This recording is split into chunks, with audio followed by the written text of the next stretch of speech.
We are ready to take you now to the press conference where we're going to learn much more from authorities. Nashville Fire Department, who will talk about the fire department's actions in regard to this morning's call.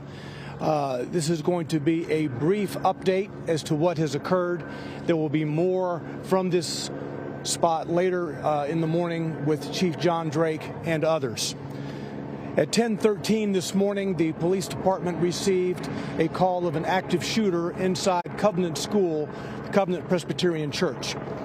The police department response was swift. Officers entered the first story of the school, began clearing it. They heard shots coming from the second level. They immediately went to the gunfire. When the officers got to the second level, they saw a shooter, a female, who was firing. The officers engaged her. She was fatally shot by responding police officers. There was a 5-member team who was on the second floor at that time. 2 individuals from that 5-member team opened fire on the shooter. We know at this point that this shooter is a female. She appears to be in her teens, although her identification has not been confirmed at this juncture. We know that she was armed with at least 2 assault-type rifles and a handgun. We are efforting now to identify her. She entered the school through a side entrance and traversed her way from the first floor to the second floor, firing multiple shots. We now know that there are 3 students who were fatally wounded, as well as 3 adults inside the school. We are working to identify those victims. Including the shooter, a total of 7 persons were killed as a result of this morning's incident at the school. By 10:27, the shooter was deceased. The officers had engaged the shooter by 10:27, and she was deceased. Again, I said the first call came in at 10:13 this morning. We'll have more details to give you later in the morning. Chief Drake will be here in a bit. Now, Kendra Loney from Nashville Fire.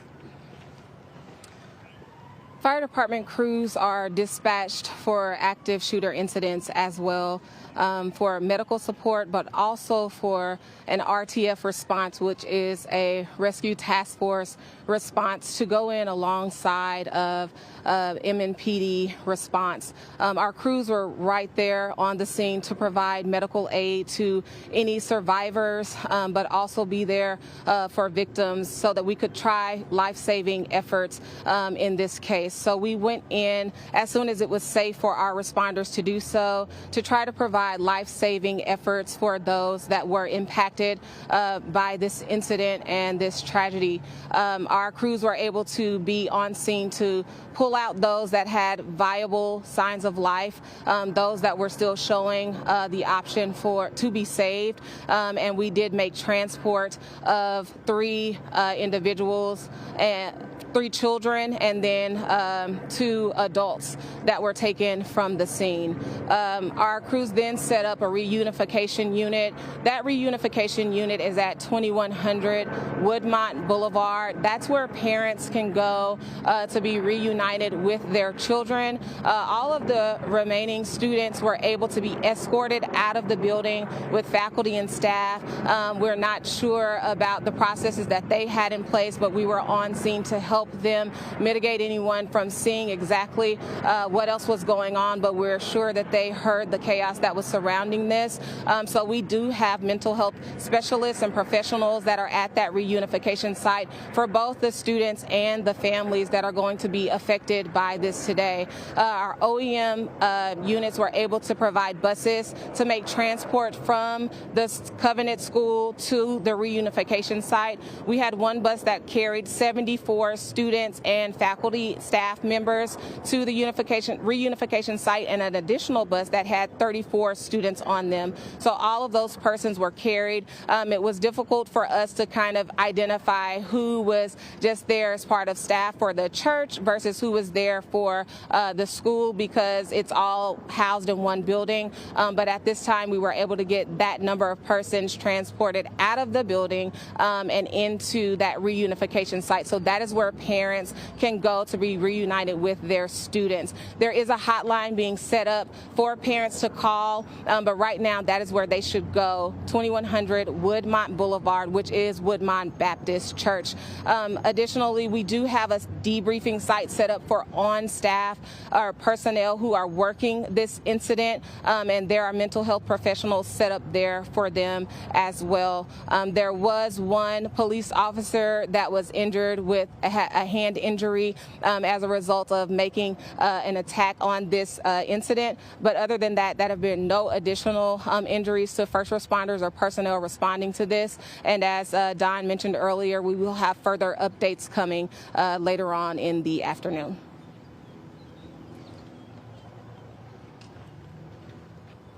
So on a typical day, there would be about 209 students inside the school and approximately 40 to 50 staff members, about 42 staff members.